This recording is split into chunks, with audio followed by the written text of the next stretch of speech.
दोस्तों, आज हम आपको महाभारत के उस प्रसंग के बारे में बताने जा रहे हैं जब कर्ण करने ही वाला था अर्जुन का वध। तो वीडियो पूरी देखिएगा, मजा आ जाएगा। और हाँ, अगर आप चैनल पर नए हैं तो ऐसी और भी वीडियोस देखने के लिए चैनल को सब्सक्राइब करना मत भूलिएगा। दोस्तों, गुरु द्रोणाचार्य की मृत्यु के बाद अगले ही दिन महाभारत के युद्ध में अर्जुन के सामने कर्ण खड़ा होता है। सारथी शल्य कहते हैं कि अपने धनुष को कस के पकड़े रखना अंगराज कर्ण, यह अर्जुन के भय के कारण हाथों से छूटकर भाग भी सकता है। अर्जुन तो अर्जुन ही है ना अंगराज, महादेव की तो मैं कह नहीं सकता, किंतु और कोई अर्जुन के सामने टिक नहीं सकता। यह सुनकर कर्ण कहता है कि हे मद्र नरेश, आप दुर्योधन के किए का दंड मुझे क्यों दे रहे हैं? मैंने तो आपसे कभी कोई छल नहीं किया, आप आज इस तरह की बात क्यों कर रहे हैं? तब शल्य कहते हैं कि सारथी का कर्तव्य है कि वह अपने रथी को अपने भले की समझाए।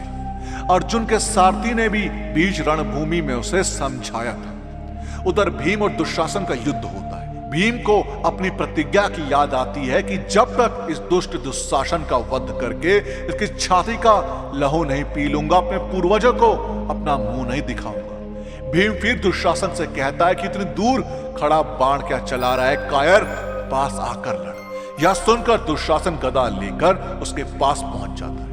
दोनों में गदा युद्ध होता है और अंततः भीम दुशासन का वध करके उसकी छाती फाड़ देता है। संजय से यह खबर सुनकर धृतराष्ट्र अथाह शोक में डूब जाते हैं। दूसरी ओर भीम चीखता हुआ पांचाली के शिविर में पहुंचता है। पांचाली यह पुकार सुनकर द्रौपदी अर्थात पांचाली अपने बिस्तर से उठकर द्वार की ओर जाने लगती है। तभी लहूलुहान भीम अंदर दाखिल होता है, उसके हाथ में दुशासन का लहू होता है।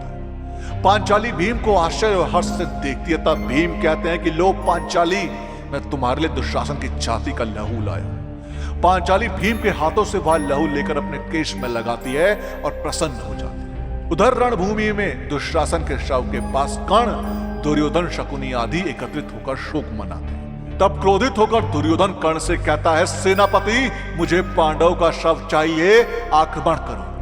कर्ण में भी जोश आ जाता है। फिर कर्ण और अर्जुन का भयंकर युद्ध होता है। यह देखकर श्री कृष्ण चिंतित हो जाते हैं कि कर्ण भयंकर अस्त्रों का प्रयोग कर रहा है। अब कर्ण अपने बाणों से अर्जुन को घायल कर देता है। अर्जुन का धनुष भी उसके हाथ से छूट जाता है। तभी कर्ण एक भयंकर बाण का संधान करता है, लेकिन उसे आकाश में सूर्यास्त होते हुए नजर आता है और वहां बाण चलाना रोक लेता है। फिर शिविर में कुंती और गांधारी के बीच दुखद का संवाद होता है। कुंती को ज्यादा चिंता होती है क्योंकि इस बार के युद्ध में उसके दोनों ही पुत्र आमने सामने लड़ रहे हैं। दूसरी ओर शिविर में अर्जुन कहते हैं श्री कृष्ण से कि मैं अंगराज कर्ण के उपकार की छाया में नहीं जीना चाहता। वो मेरा वध कर सकता था, किंतु उसने मेरा वध नहीं किया। श्री कृष्ण कहते हैं कि युद्ध की उत्तेजना में तुम ये नहीं देख पाए पार्थ कि सूर्यास्त के पहले उसका वहां बाण तुम्हारी छाती तक नहीं पहुंच पाता।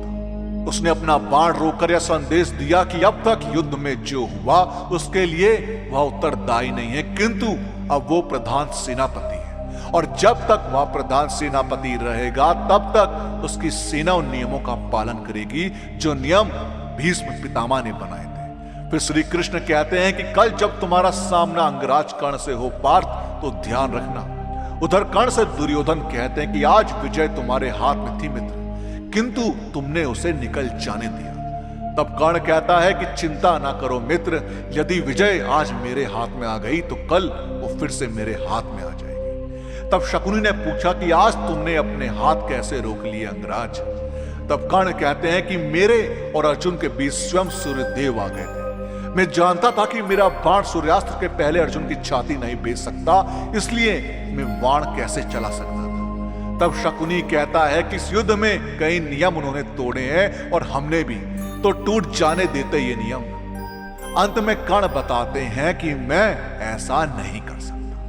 अब ऐसी एक उम्मीदवार वीडियो है कि जब प्रथम युद्ध में कर्ण पड़े अर्जुन पर भारी, यकीन मानिए जानकर चौंक जाओगे। तो उस वीडियो को अभी क्लिक करके जरूर देखो। उस वीडियो का पार्ट 2 चाहिए हो तो कमेंट्स में पार्ट 2 जरूर लिखें और वीडियो पसंद आई हो तो लाइक करना मत भूलिएगा।